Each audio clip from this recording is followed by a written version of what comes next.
Já deu. Opa, muito bom dia a todos os ouvintes da Rede Aurora de Comunicação. Bom dia a todo mundo que nos acompanha no YouTube, no Facebook e até o aplicativo da Rede Aurora de Comunicação. Estamos aqui hoje com duas feras da advocacia aqui, ó.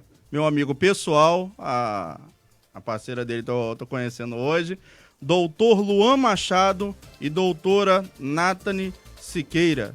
Muito bom dia à sua Rede Aurora de Comunicação, doutor Luan e doutora Nathany. Bom dia, Renan. Muito obrigado pelo convite. Feliz de estar aqui para a gente conversar um pouquinho hoje. Isso aí. Bom dia, Renan. Bom dia a todos os ouvintes aí. Uma honra muito grande estar aqui compartilhando com vocês essa manhã hoje para a gente poder contar um pouco aí dos bastidores da advocacia. Isso aí. Eu tô sentindo vocês meio tímido, meio retraído. O que tá acontecendo? É assim mesmo? O microfone, assim, né? A entrevista, a gente acaba ficando aqui, mas depois daqui a pouco você vai ver que daqui a pouco se solta. Vai soltando, vai soltando. E hoje nós vamos ter um bate-papo muito legal sobre como é ser advogado. Até mesmo para esse pessoal que sonha em fazer direito e pensa em seguir a carreira. Igual eu, por exemplo, que sou enfermeiro e me baseei em Grey's Anatomy. Formado nas temporadas de Grey's Anatomy. Formado na temporada de Grey's Anatomy. Com pós-graduado em House. E é isso aí, eu tô querendo saber por que acontece. Eu tive que assistir a série Suits pra poder conversar um pouco com você. Você já viu essa série? Já, eu adoro. Tem que assistir, né? Acompanho. Sim. Então, o que acontece? Uma pergunta, assim, praticamente padrão que eu faço pra todo mundo, né? Mas como são segmento diferente, área diferente, praticamente a primeira pergunta é uma pergunta padrão. Por que o direito? Pode, assim, um responde, o outro responde devagar, sem pressa. Assim... Pode devagar. Eu quero que vocês se soltem, quero que vocês se sentem em casa. Por que direito, doutor Luan? Eu escolhi a área do direito porque durante a vida de trabalho do meu pai, eu presenciei ele passando por muitas injustiças, muitas situações assim, delicadas com o poder público.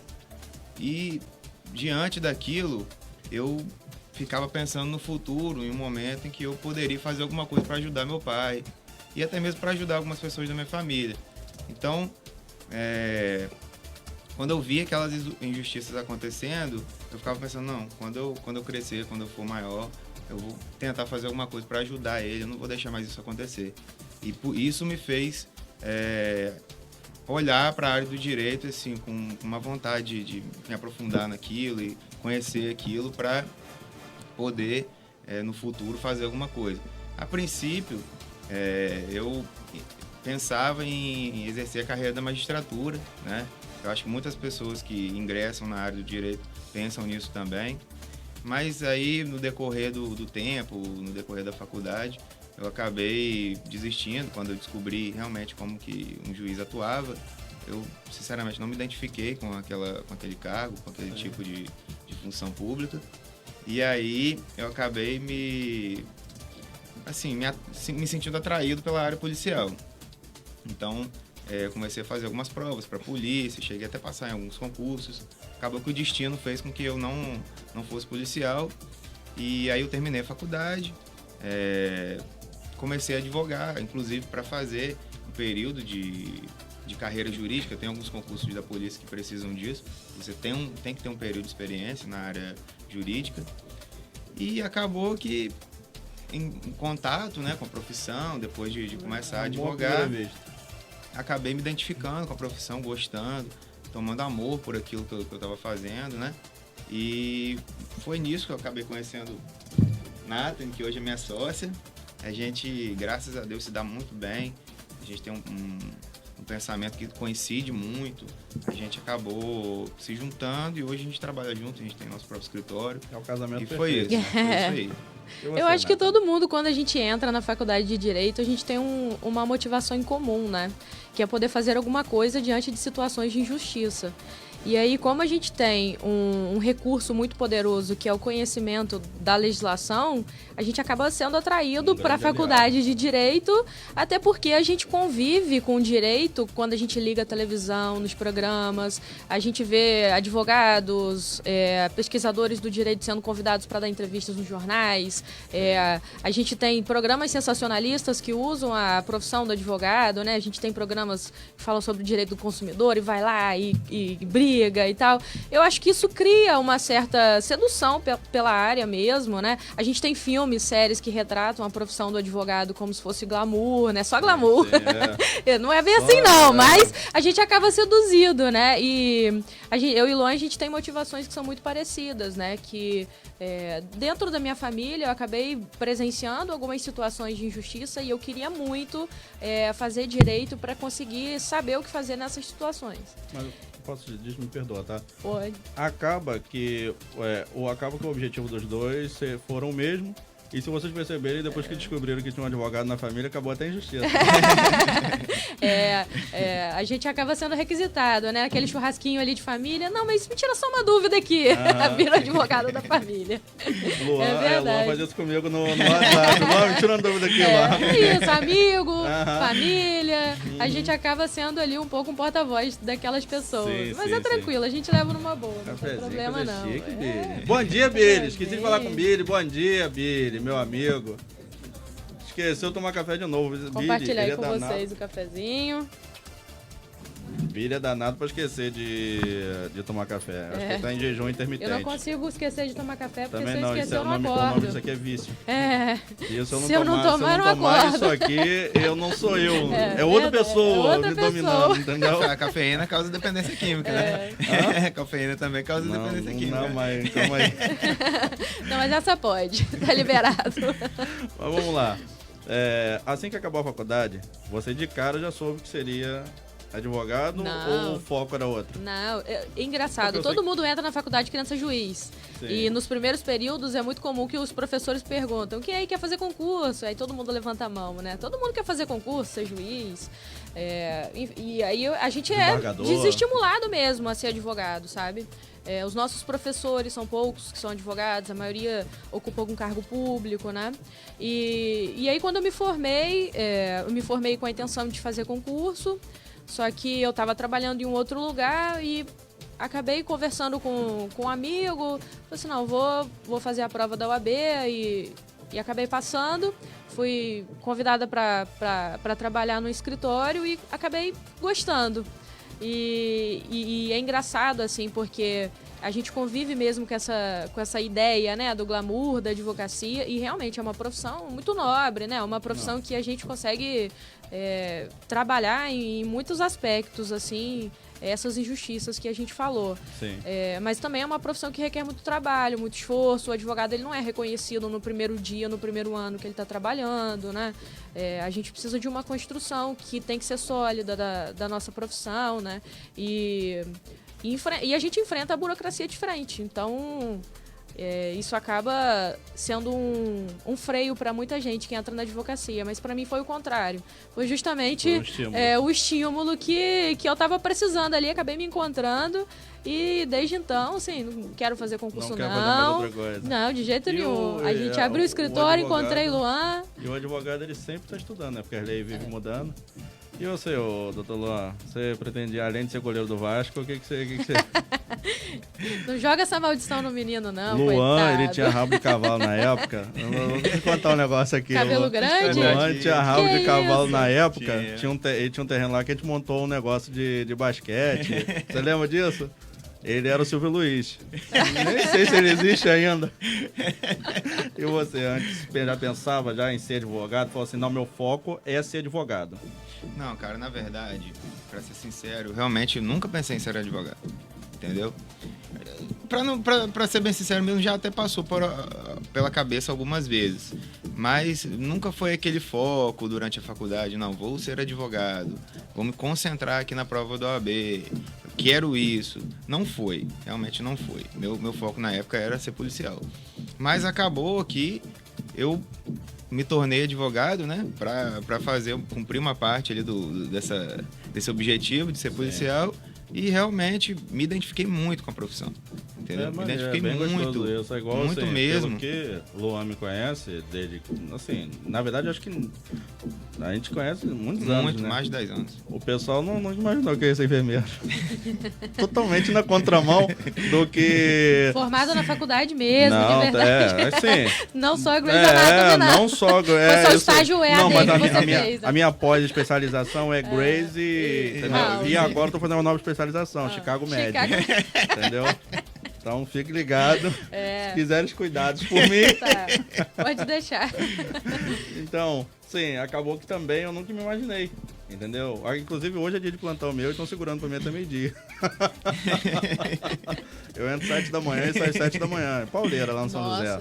Eu imagino. Então, tipo assim, também eu acabei estudando, assim, eu falei assim, caraca, pra você ter ideia, quando eu entrei no curso, no técnico, né? Quando eu entrei no técnico, eu entrei pra fazer técnico de segurança do trabalho. Olha só.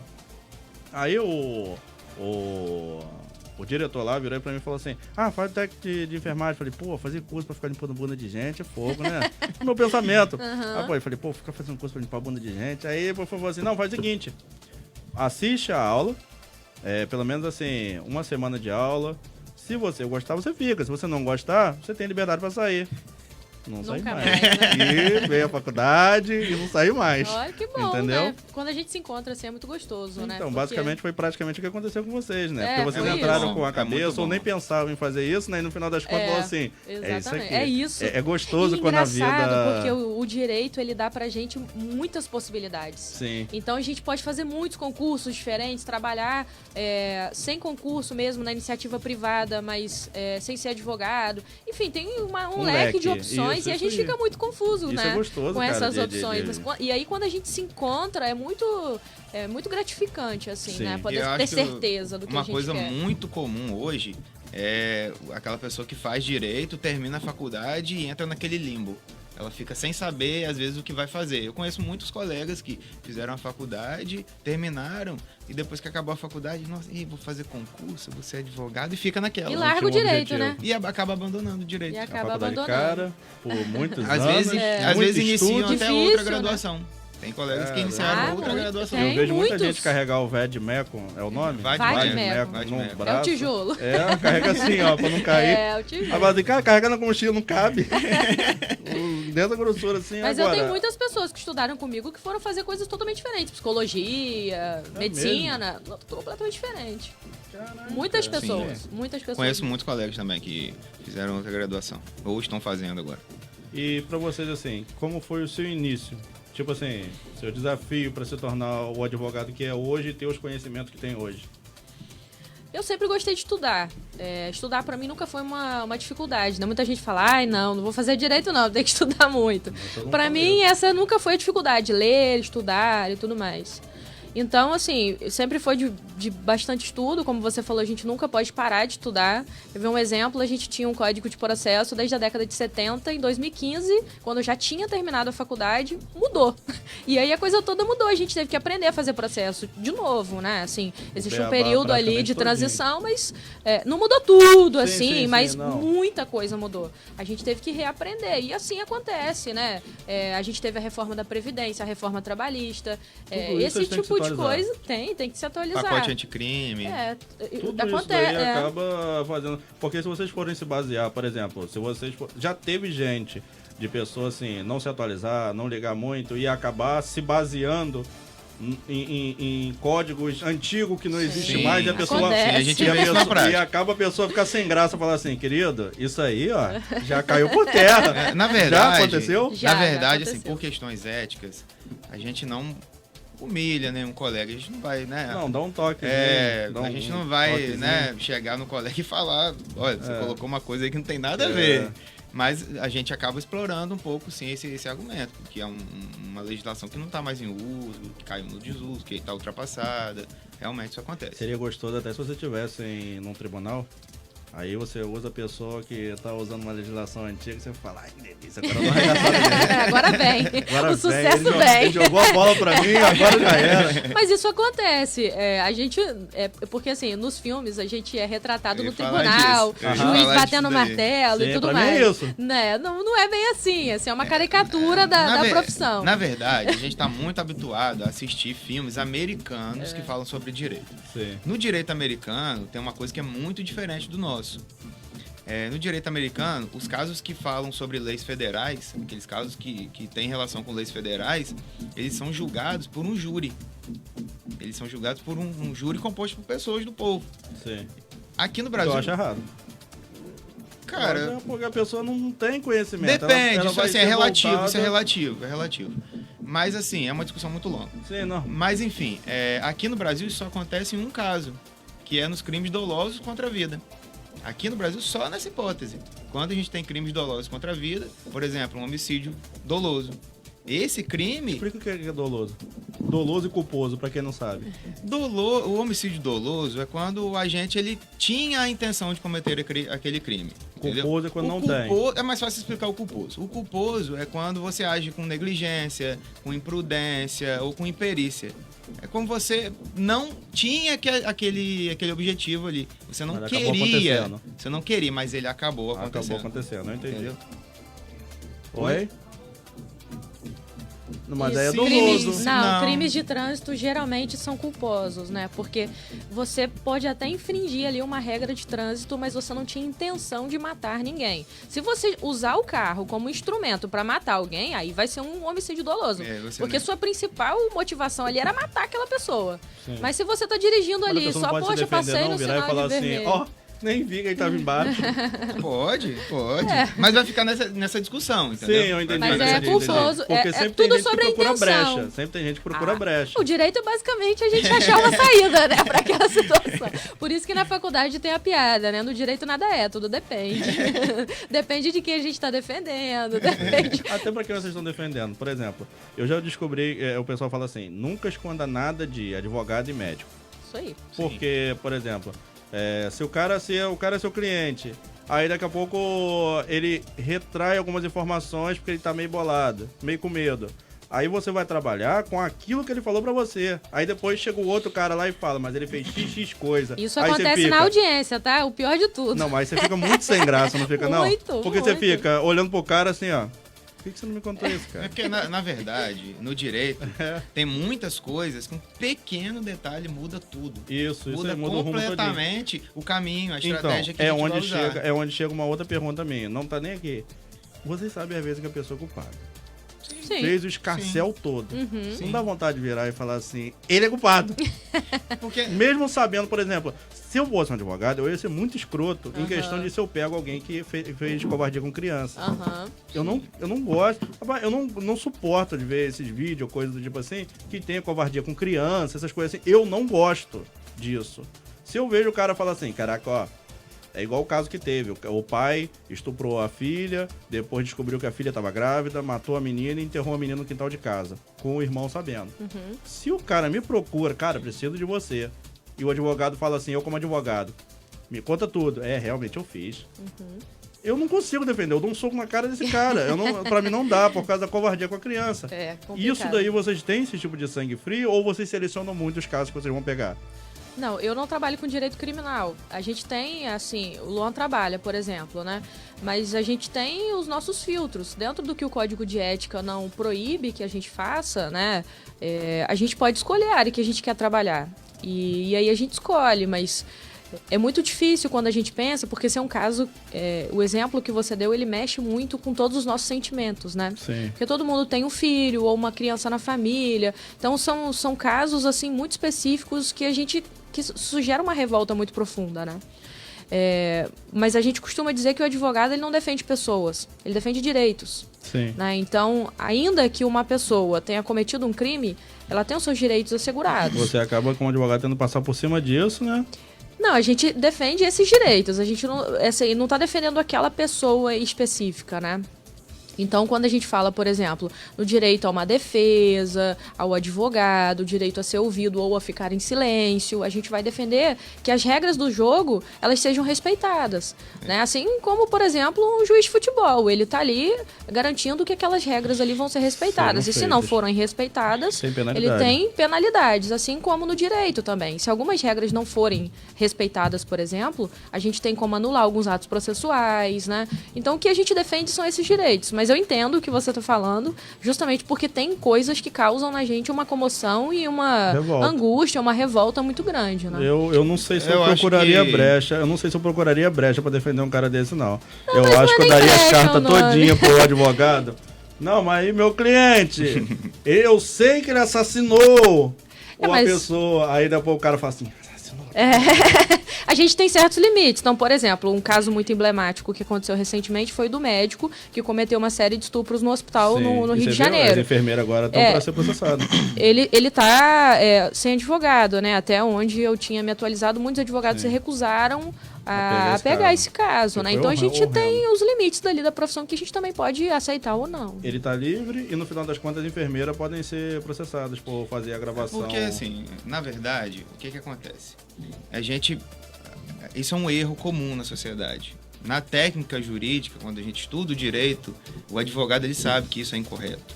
A gente tem essa mania de querer buscar a punição imediata da pessoa. Só que isso vai contra o Estado Democrático de Direito, vai contra um devido processo legal, vai contra o direito de defesa das pessoas. Entendeu? Entendi. O natural do processo é que a pessoa passe por ele e ao final ela cumpra a pena. Tem todo um trâmite. A gente não pode pular etapas sob pena de você acabar colocando um inocente na cadeia. É por isso que acaba existindo aquele justiceiro, o pessoal resolvendo ali na hora, ali, não sabe esperar, aí cria aquele sentimento de revolta. O que é muito perigoso também. Mas todos esses caminhos rápidos e que parecem fáceis, eles trazem muitos prejuízos. Sim. Muitos prejuízos. Por exemplo, a gente teve a anulação da Lava Jato praticamente toda. Entendeu? Porque a atuação, muito embora a gente queira isso, a gente queira esse combate à corrupção, mas a atuação ali ocorreu de uma forma temerária e acabou levando tudo aquilo a ser anulado, as pessoas terem que refazer todo o processo, e aí passa um prazo prescricional, o crime depois já não pode ser mais punido, cria todo um imbróglio ali para que realmente as pessoas consigam sair daquilo sem punição. Mas isso não é culpa da pessoa que está sendo processada. Não é culpa da pessoa que está sendo processada. Na maioria das vezes, isso é uma falta de especialização do Estado. Às vezes, quando o agente público ele quer procurar o caminho mais rápido, o caminho mais fácil, ele quer violar garantias da pessoa que está sendo processada. Porque, cara, ainda que você esteja errado e você esteja sendo punido por isso, o que o advogado busca, o advogado criminalista busca, é que o processo penal seja respeitado, que as suas garantias sejam respeitadas, entendeu? Por isso que se anulam muitos processos, por isso que existe uma quantidade enorme de habeas corpus chegando nos tribunais superiores. Por quê? Porque aqui embaixo, os juízes de base, eles não respeitam as garantias. Eles têm esse instinto punitivista. E no processo criminal, por exemplo, a gente tem um sistema acusatório. O juiz ele não pode assumir nenhum dos lados. O juiz ele nem defesa, nem acusação. O juiz ele está ali só para regular as regras do jogo. Só para regular. Entendi, é exemplo do juiz de futebol Ele mesmo. acaba, no final das contas, quando ele ouve os dois lados, exatamente, ele avalia tudo e chega num veredito. Ele avalia porque nem todo mundo tem esse conhecimento. Por isso que eu peguei um tema como ser um advogado, porque nem todo mundo só fala assim, é muito lento, é muito devagar, porque o código populacional escreveu, não leu o palco meu, já viu? Isso mesmo. Então o que acontece? Nem todo mundo entende esses trâmites todos que isso acaba cria correndo. Um perigo muito grande. A gente tem muitos casos, por exemplo, de linchamento de pessoas que são inocentes, né? De fake news. No México, recentemente, a gente teve foi divulgado, até aqui no Brasil, fez parte aí dos jornais, né? Essa reportagem. Começou a circular uma fake news numa certa cidade do México, de que existia um estuprador, né? Um pedófilo ali circulando na cidade. Como um dos únicos estranhos na cidade era aquele turista, mataram o turista na porrada. E ele não era, sabe? Então isso cria... Ele só era um turista. Só era um turista. Fizeram aquele negócio, xenofobia, não foi?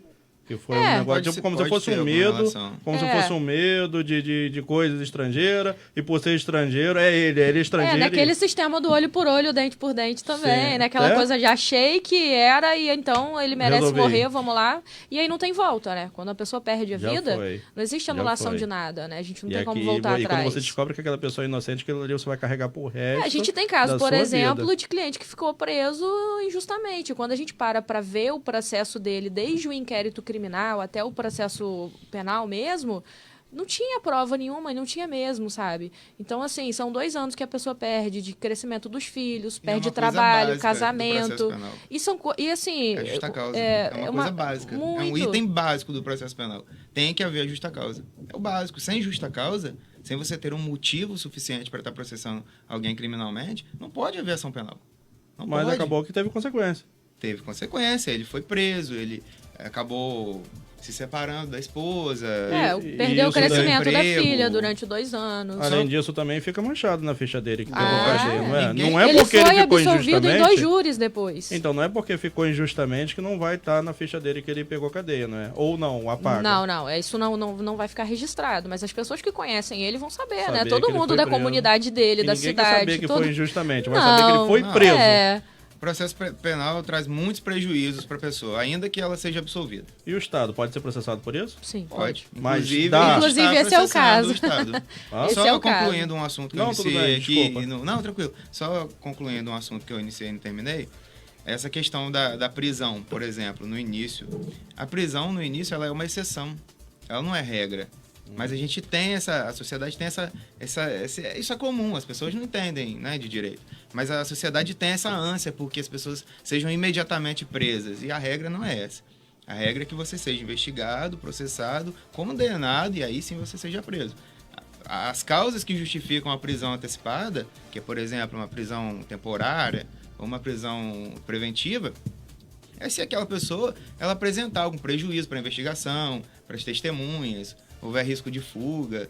São esses casos que justificam a prisão preventiva, por exemplo. Então, assim, acaba que os juízes usam um fundamento genérico de risco para a sociedade, mas esse fundamento não pode ser genérico. É como se fosse uma receitinha de bolo, né? Ele fala assim, ó, ele é o perigo. Ele tem que ser concreto, não pode ser um fundamento abstrato. Entendeu? Se você foi lá cometer um homicídio, mas você não é um cara que tem a habitualidade de cometer homicídio. Aquilo foi um caso pontual. Você não é uma pessoa perigosa. Você cometeu homicídio, foi lá, se apresentou. Você está se dispondo a responder o crime. Você não entrou em contato com testemunha nenhuma. Você não apresentou mais risco para ninguém. Você se manteve na sua mesma situação anterior. Você era uma pessoa tranquila, que tinha uma conduta calma. Aquilo foi um caso pontual.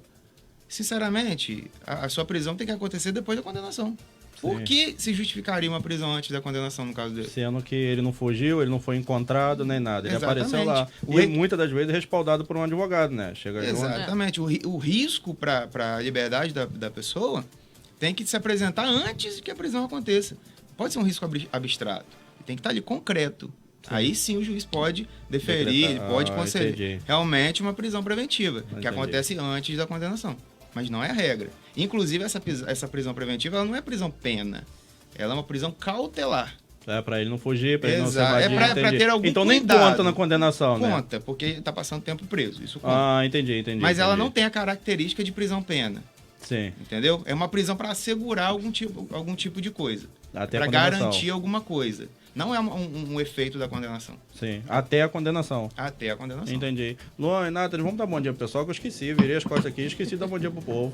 Bom dia, Selma Zacaro. Bom dia, Sol Almeida. Bom dia a todos. Moacir Pereira, vamos lá. Já que estamos com o advogado no programa, como podemos agir contra o péssimo serviço prestado pela Água do Paraíba, que tem deixado os consumidores da Oscar Machado no IPS de 2 a 3 dias por semana sem água no fim da tarde e querendo cobrar ainda mais caro? E aí? Oi, Moacir, bom dia. Obrigada aí pela sua pergunta. Tô legal a participação. É bom a gente lembrar que a concessão de água, né, água, energia, são serviços que a gente considera públicos, mas eles são prestados aqui pra gente por empresas privadas, né? E por serem empresas privadas, essas empresas, essa relação entre nós e essas empresas, elas são regidas pelo Código de Defesa do Consumidor. Então, nós somos consumidores dessas empresas. E aí, quando a gente é consumidor, a gente tem uma proteção maior frente às empresas, que são geralmente gigantes e a gente pequenininho, né? Sim. Você vê uma empresa que não tem regularidade na prestação do serviço, que deve ser regular porque é um serviço essencial. Não só ela, como a Enel também. Parece que os dois sabem que são serviço essencial e que falam assim, vamos cobrar mais? Estão jogando. Mas existe um limite, não se pode, por exemplo, os serviços públicos, eles têm uma característica, quando eles são prestados, mesmo por empresas privadas, eles têm que responder o que a gente chama de princípio da modicidade, né? Ou seja, eles não podem ter como primeira intenção gerar lucro, então não pode ser, então eu vou cobrar a tarifa mínima, por exemplo, né, de água, R$500. Não, isso tem que ser cobrado de forma justa, né? Tanto para o consumidor como também para a empresa não ficar levando prejuízo. Entendi. Mas o lucro não deve ser o único objetivo quando a gente fala de serviço público. Então, mas no nesse caso dele aí... isso eu ia perguntar agora. Nesse caso dele, existem duas coisas, né? A princípio, o PROCON, que é um órgão de defesa do consumidor por natureza. E se não funcionar, o PROCON pode ser acionado judicialmente, né? Águas do Paraíba. Um advogado... Para o advogado ir diretamente no PROCON, também pode ser? Pode ser também. O trâmite vai mais rápido ou a mesma velocidade? Porque geralmente o advogado sabe os pontos que pegar. São diferentes, né? O PROCON geralmente ele entra em contato direto com a empresa, né? Nesse caso, Águas do Paraíba, para tentar resolver o problema. Mas não existe nenhuma imposição de resolver o problema, uma tentativa de mediar a situação. O papel do PROCON, a princípio, é esse. Apesar de ser possível, por exemplo, aplicar multa em empresas que descumprem, né, a legislação do consumidor e tudo mais. Até porque mas o advogado, ele pode representar o cliente em qualquer repartição pública, privada, desde que tenha procuração. A Enel e a Água do Paraíba estão com muita denúncia no PROCON. Acontece geralmente em todos os municípios, esses serviços recebem muita reclamação. E como no final das contas não acaba recebendo o retorno de imediato, porque é muita denúncia para atender uma de cada vez, assim dizendo. Então acaba demorando muito e as pessoas acabam não colocando fé assim dizendo, no jeito natural, assim dizendo, entendeu? Acabam criticando muito. É porque o PROCON, realmente, ele não tem esse poder coercitivo de obrigar a empresa a fazer alguma coisa. A única possibilidade que o PROCON tem é aplicar uma penalidade, uma multa nas empresas. E se você pegar um advogado do consumidor, como eu já vi até um programa do Celso Russomano, ele indo na Enel com uma consumidora, eu vi esse programa. Aí, esse é clássico. Ele foi lá e pronto, mandou a gente ir lá, o representante mandou a pessoa ir lá, viu o relógio da mulher, viu que realmente estava adulterado, foram lá e trocaram, e resolveram a situação dela. Então, se fosse o caso de ir com um advogado na Água do Paraíba como exemplo, para poder virar e falar assim, eu quero que, por favor, visualize isso daqui e veja se está correto. Assim, se tiver coisas aqui que eu tô falando que vá comprometer, não precisa responder, tá bom? Vocês não são obrigados a responder não, pelo amor de Deus. É só uma dúvida mesmo em questão de tipo, às vezes até uma dúvida minha também, entendeu? Não, a gente pode ir com o cliente ou representar. Acontece muito da gente ir, né? Principalmente em algumas empresas, representar o cliente para solicitar informações ou para apresentar um recurso administrativo por alguma situação irregular que tenha acontecido. A gente pode tentar resolver esse problema administrativamente e, na pior das hipóteses, não resolvendo, a gente ingressa com a ação judicial. E você acha que resolve mais rápido assim ou do que ir no PROCON? Ou pelo menos tem que ir no PROCON para falar assim, eu fui no PROCON, porque às vezes... Não tem que ir. Não tem que ir. Não é requisito ir ao PROCON. Entendi. Não, porque às vezes um juiz vira e fala assim, meu filho, você chegou aí no PROCON? Aí vira e fala assim, não fui não, doutor. Não é requisito não. Não é obrigatório, não é obrigatório. Na realidade é que a gente, como advogado, quando você chega no local como advogado, a realidade mesmo é que o serviço se apresenta de uma forma diferente. Por isso que eu tô perguntando. A transparência parece ser um pouco maior. Quando o advogado chega, já aconteceu algumas vezes com a gente, o cliente chegar no escritório e falar, nossa, eu fui lá resolver isso, não consigo. Poxa, aqui, a informação eles me dão. Aí o cliente contrata a gente, O advogado vai até o local e aí A informação acaba que é outro. a informação acaba aparecendo. Na Ah, realidade, tá, entendi. acaba aparecendo. Entendeu? Entendi. Os advogados chegam como um sol assim, né? Não. Nem Assim, sempre, não mas é. pode acontecer. Não é aquela maioria das atuação coisas. que a gente vê. Em filme, tipo o né? Celso Russomano. Isso daí, cara. Você acha que é Isso daí sensacionalismo dele? É sensacionalismo. Não é dessa forma. Até porque se você chegar num local, né, pra tentar resolver alguma coisa pra um cliente, com aquele tipo de abordagem, com aquele tipo de abordagem ali, o próprio pessoal que vai te atender não vai te respeitar. Né? Aquilo não é uma abordagem cordial, uma abordagem que você busca uma solução e você já vai chegar ofendendo, agredindo as pessoas. Mas eu noto ele tão educado assim dizendo. A única coisa que eu não concordo com ele assim dizendo é quando é igual um vídeo que viralizou que ele foi no caixa do supermercado e obrigou a caixa do supermercado a tirar a unidade, não sei o que. Ele é funcionário. Sim. Entendeu? Eu não concordei. Mas agora, quando ele acaba falando assim, procurando as pessoas para resolver o problema, eu vejo ele chegar de uma forma muito educada. Entende? Não como antigamente, porque se você pegar os programas dele de antigamente, ele já chegava botando pela porta. Hoje, se você for parar pra ver, você vê que ele tá sendo um cara que ele tá resolvendo tudo na conversa. Opa, podemos entrar. Né? Então, é por isso que eu tô chegando e perguntando, entendeu? Ainda assim acha que é sensacionalismo assim da parte dele ou alguma coisa, porque eu vejo ele assim, eu tô falando com meus olhos, tá? Ignorante, sim. Eu tô falando com meus olhos. Eu vejo ele ajudar tanta gente, cara. Sinceramente, os últimos programas eu não me recordo não de ter assistido. Acompanhado. Mas você pega mais das os antigas. Programas mais antigos que eu não, já isso aí assisti, eu concordo. Ele já chegava botando uma abordagem assim, muito incoerente e quase que ele apoiou com o serrote as boas ainda. práticas da advocacia. Inclusive com uma abordagem que a gente considera, né, Nath? Uma abordagem que traz resultado. A grosseria, cara, sinceramente, não te traz resultado nenhum. Às vezes, a pessoa não está disposta a resolver o seu problema, a te ajudar, mas você chega com gentileza e acaba conseguindo resolver. Aquilo predispõe a pessoa a te ajudar, ainda que ela inicie a conversa sem querer te ajudar. Entendi, compreendi.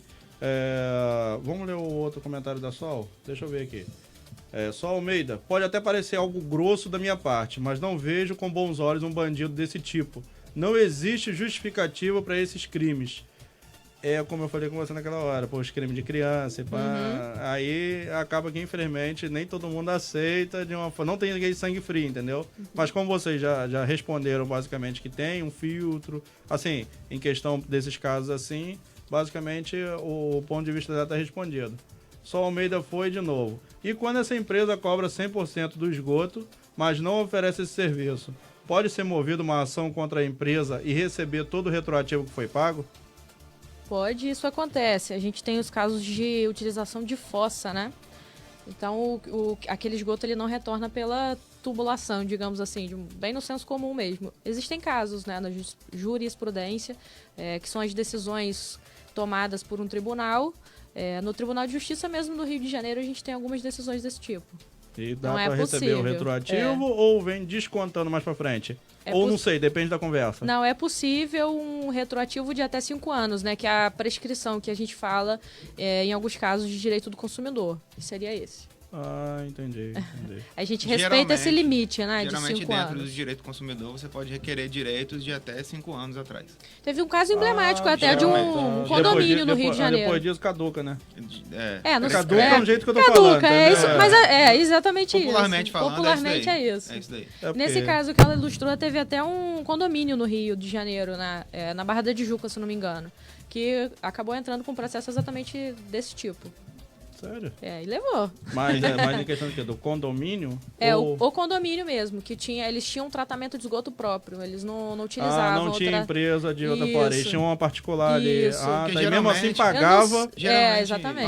Entendi. Porque aquilo já vem dentro da taxa mínima, né? Exatamente. Quando a gente abre a nossa conta, vem lá o consumo de água de 0 a 10 metros cúbicos e o de esgoto, que é o mesmo valor, né?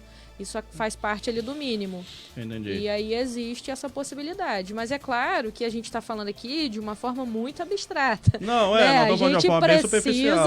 Sempre quando a gente vai analisar a possibilidade de um processo, a gente precisa sentar, conversar com a pessoa, ouvir a história.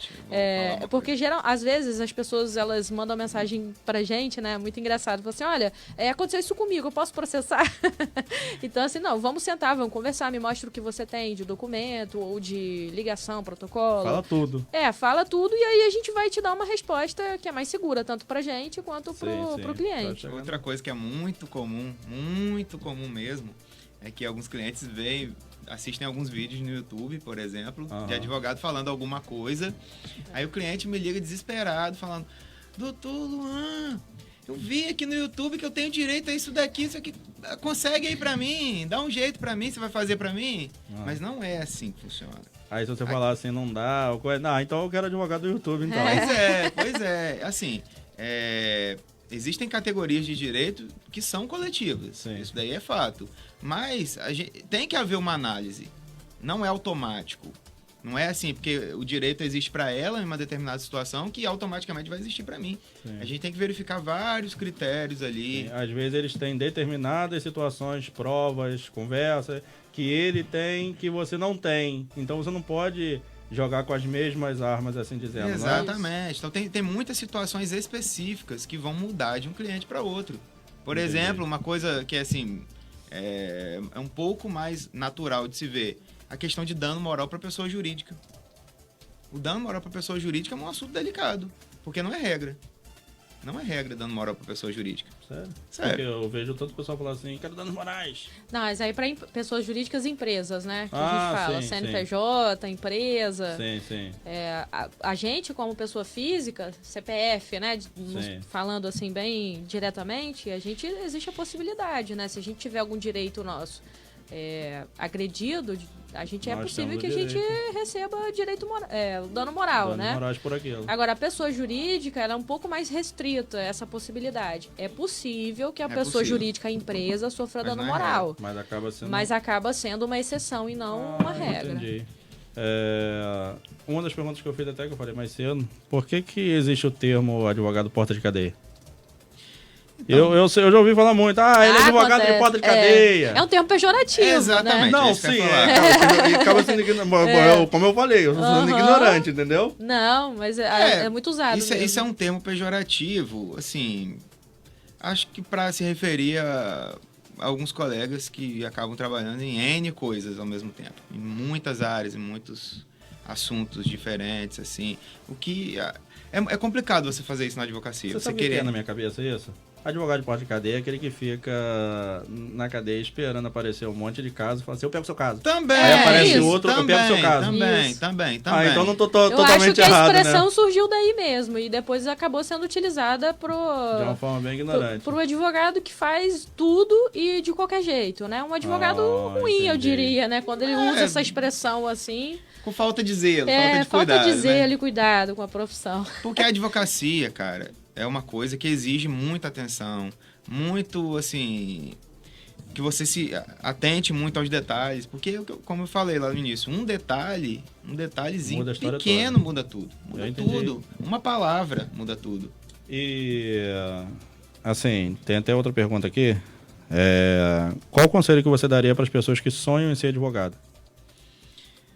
O conselho que eu dou, busquem fazer estágio na faculdade. Busquem um estágio na área da advocacia, porque isso vai enriquecer muito o conhecimento prático sobre a advocacia. Você vai realmente conhecer a profissão, vai ver como que vai ter contato e, eventualmente, caso se forme e queira advogar por conta própria, não consiga uma vaga em um escritório, você já vai ter um certo preparo para atuar na área da advocacia. Entendi. Então, no caso, se você quiser virar e falar assim, eu quero procurar em outros escritórios, não é tão produtivo quanto dentro da faculdade?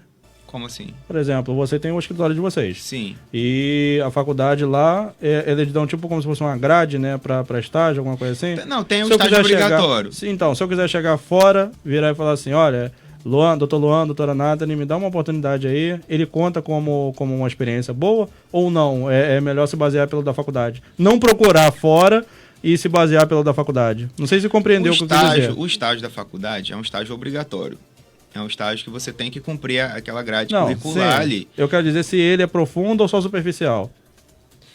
Olha, eu acho que vai depender muito da instituição de ensino, né? Mas é muito diferente porque os núcleos de prática jurídica, geralmente, são vários alunos ao mesmo tempo. O professor até explica como faz aquela peça, né? Explica talvez como funciona aquele processo. Você acaba atendendo uma pessoa ou outra, né? Mas a prática da advocacia mesmo, aquela profissão que todo dia a gente ou tem que ir ao fórum, atender alguém, ou fazer um processo, mexer no sistema do tribunal, eu acho que essa prática ela é mais bem aproveitada dentro de um escritório do que nos núcleos jurídicos da faculdade, né, dos núcleos de prática jurídica. Eu daria o mesmo conselho que o Luan. Eu não tive a oportunidade de fazer estágio em escritório de advocacia, então, quando eu saio da faculdade, que eu passo na UAB, entrar nessa profissão do zero é muito mais difícil.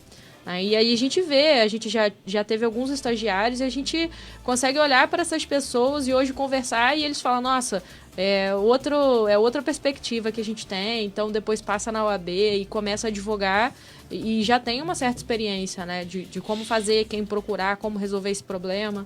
Eu acho que isso faz toda a diferença para quem quer ser advogado. Vai agregar muito valor, muita da parte prática ali dos bastidores, como que funciona, porque na verdade, cara, é aquele velho bordão da faculdade de Direito, né? Na prática, a teoria é outra. Sim. Entendeu? Entendi. Quando a gente sai da faculdade e vai encarar o mundo do direito, é tudo completamente diferente. Um exemplo, assim, até para quem não fez faculdade, um exemplo bom que na prática a teoria é outra, porque vai tirar a carteira de habilitação, né? Você aprende uma coisa na teoria e na prática você tem que se virar. Tem que praticar a direção defensiva 110%. Exatamente. Entendeu? Exatamente. Então, basicamente é isso.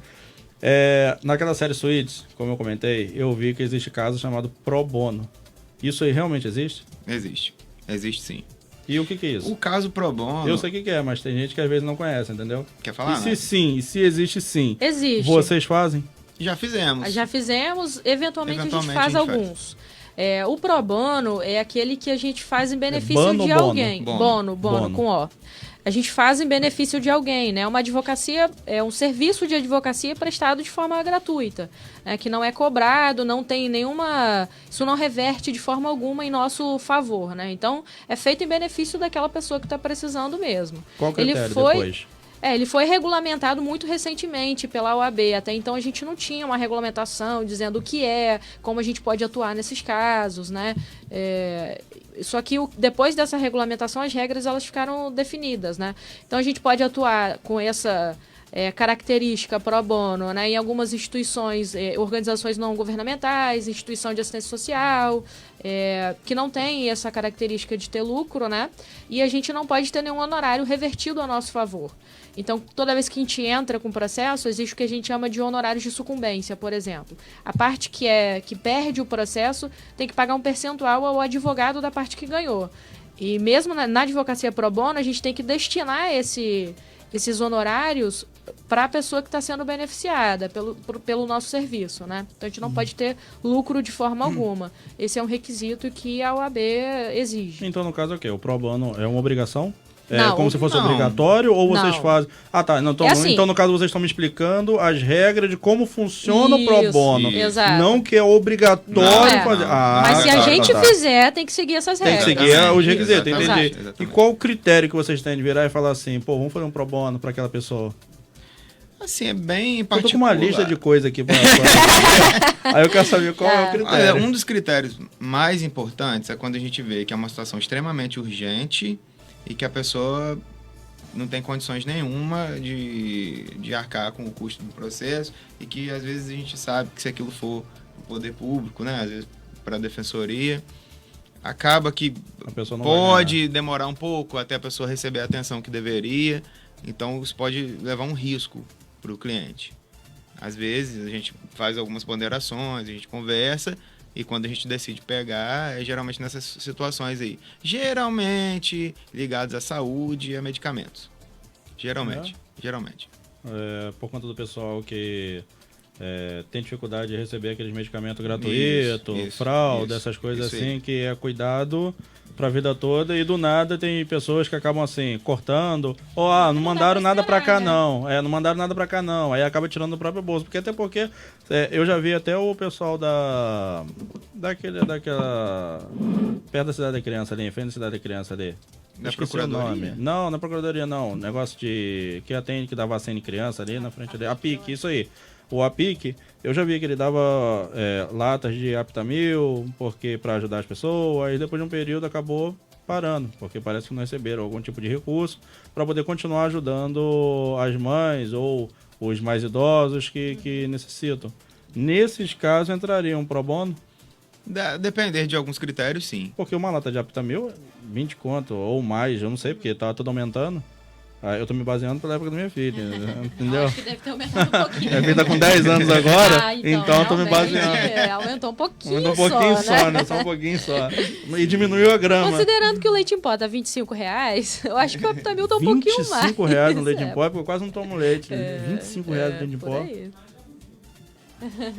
Meu Deus, o que é isso? Eu vi até negócio de abusivo, eu vi aquele negócio da Descarpar, que vocês viram? Que o pessoal tava comprando caixa de luva, comprava caixa de luva a R$20, aí depois passaram a comprar caixa de luva a R$100 e poucos a caixa de luva. Aí depois a caixa fechada de luva, fechadona, sem ser aquelas caixinhas, a caixa fechada, tava comprando a quase R$1.000 a caixa de luva. Aí foi onde o Celso entrou e denunciou a Descarpac por margem abusiva, um trem desse aí. E eles ganharam, tanto é que tiveram que baixar. Porque parece que eles foram no comprador para tentar uma explicação. Por isso que eu tô falando, ele mudou muito em questão da conduta dele. E depois ele foi direto nas empresas grandes, entendeu? Então, assim... ele tem um poder ali que é a mídia, né? Então, isso, às vezes, acaba as coisas acontecendo pela proporção, né? Que toma e ele acaba conseguindo resolver. Isso é um carro-chefe. Eu curti bastante aqui o nosso bate-papo aqui. Eu vou entrar ali daqui a pouco com o Jorjão ali e com o meu amigo Vander. Billy, cadê Vander, Billy? Não chegou ainda, não? Eu vou esperar a Vander chegar pra gente entrar aqui no bate-papo aqui com o Jorjão, tá? Assim que ele chegar, já me avisa. Tá bom, Jorjão? Já conhece o Jorjão Machado já? Jorjão Machado e você não são parentes, não? Jorjão Machado, Luan Machado? Acho que não são, não. Sobrenome comum. Talvez, né? Talvez. Jorjão Machado também é um cara que ele fala o que pensa. Com ele não tem papo na língua, não. Doutora, bom dia. É Machado da esquerda ou Machado da direita? Machado, né? Tem um Machado da esquerda, lá de São João da Barra, e tem um Machado da direita aqui de Campos. Aí, tá vendo? De Campos. É de Campos. Ele é presidente do Direita Campos, ele. Sei. Presidente da Direita Campos, Jorjão Machado.